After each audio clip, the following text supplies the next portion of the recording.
Physics में main तो concept build करना रहता है। तो फिजिक्स में कंसेप्ट बनाने के लिए एक तो जो कोचिंग वाले पढ़ाते हैं तो वो समझना होता है, क्लासेस में जो पढ़ाया जाता है उस पर ध्यान देना होता है। दूसरी बात फिर घर पे आके एक बार रिवीजन करना होता है। फिजिक्स के लिए मैक्सिमम रहता है कि मैक्सिमम आप क्वेश्चन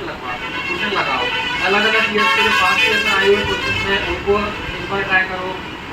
मल्टीपल टाइम्स उनको रिवाइज करो, जो क्वेश्चन नहीं बन रहे हैं उनको हाईलाइट कर लो, अगली बार उनको दोबारा ट्राई करो।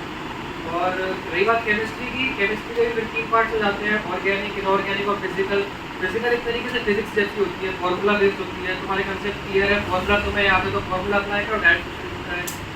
इनऑर्गेनिक की बात करें तो इनऑर्गेनिक रहता है एक तरीके से कुछ फैक्चुअल रहता है, तो उसमें मेनली हमें याद करना रहता है, कुछ एक्सेप्शन रहते हैं तो उन्हें पकअप करना रहता है, हमें एट द एंड में याद ही करना पड़ता है बार बार लिख के।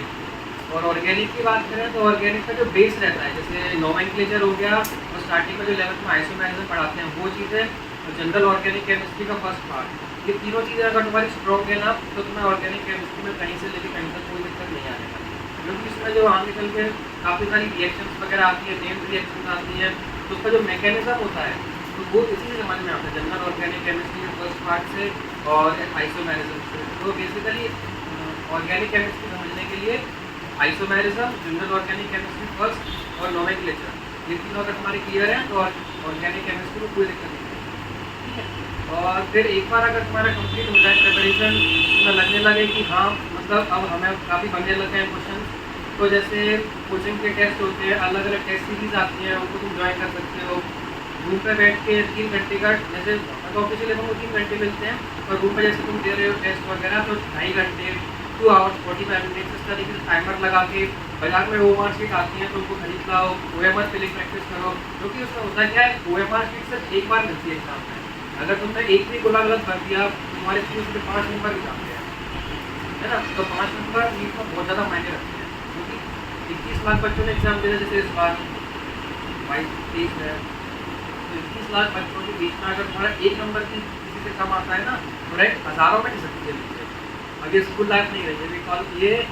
प्रिपरेशन कर रहे हो, कॉम्पिटेटिव एग्जाम है, 21-21 लाख 22-22 लाख बच्चे बैठते हैं, अब तुम्हारे टाइम पे तो और भी कॉम्पिटिशन बढ़ेगा। तो बेसिकली करिए मतलब कम से कम मतलब जितना हो सके उतना मिस्टेक्स को अवॉइड करना है, तो मैक्सिमम अपनी प्रैक्टिस बढ़ाइए, उसके लिए OMR शीट्स आती है तो टाइमिंग लगा के OMR शीट की प्रैक्टिस करो, और कोई भी डाउट वगैरह आते हो टीचरों से कंसल्ट करो, ऑनलाइन काफ़ी सारी फैकल्टीज मिलती हैं तो उनसे कंसल्ट कर सकते हो। ओवरऑल अपन को कंसेप्ट बिल्ड करना है, और बेसिक्स अगर क्लियर होते हैं ना तो ये आराम से निकलता है, जैसे कोई बहुत बड़ी चीज़ नहीं है। आप ये बताएंगे थोड़ी सी बात क्या तो वैसे ऊपर लेवल पे जा रही है, सबसे बड़ी बात ये है 12th के साथ में निकालना चाहिए तो क्या करें, 12th के साथ निकालना, 12th के साथ निकालना है तो मैंने बताया ना कि मतलब 11th और 12th में मतलब स्टार्टिंग से फोकस में मेंटेन करके रखना पड़ेगा, कोई भी डाउट्स वगैरह आते हैं तो उनको स्टार्टिंग से क्लियर करके रखते चलो, क्योंकि ऐसे स्टार्टिंग में कोई चैप्टर में कोई एक डाउट आया जो इसमें उतना क्या है मतलब आपस में चैप्टर इंटरलिंक्ड होते हैं काफ़ी सारे, जैसे काइनेमेटिक्स हो गए, उसको तुम रोलिंग क्वेश्चन में भी तुम कनेक्ट कर सकते हो अगर अच्छे क्वेश्चन बन गए तो। अगर तुम्हारा काइनेमेटिक्स का ही बेस खराब है तो तुम रोलिंग क्वेश्चन में कुछ कर ही नहीं पाओगे उसको, अगर उससे रिलेटेड क्वेश्चन आ गया तो उसमें मतलब स्टार्टिंग में अगर कोई भी डाउट आ रहा है ना तो वहीं की वहीं तुरंत क्लियर कर दो, ये कंसेप्ट नहीं रहता है। और फिर रही बात 11th और 12th के साथ अगर निकालने की तो स्टार्टिंग से फोकस मेंटेन करके रखना पड़ता है, और मल्टीपल टाइम्स रिविजन करना पड़ता है कई सारी चीज़ों का, काफ़ी सारे मतलब टेस्ट वगैरह जो कोचिंगों में होते हैं उनको छोड़ने की कोशिश मत करो, मतलब अगर कोई बहुत ज़्यादा ज़रूरी काम नहीं है तो मैक्सिमम टेस्ट वगैरह दो, और डाउट वगैरह क्लियर करो अपने। आप ये बताएंगे जैसे आपने क्या ऐसी रणनीति अपनाई थी उसमें, जैसे 11th में ऐसा क्या किया था, 12th में क्या किया था, इसके साथ में आपकी सफलता बन जाएगी 12th के साथ में। 11th की अगर बात करें तो स्टार्टिंग में कोविड फेज था, सब कुछ ऑनलाइन चल ही रहा था मेरा, तो स्टार्टिंग में तो ऐसा कुछ खास समझ नहीं आ रहा था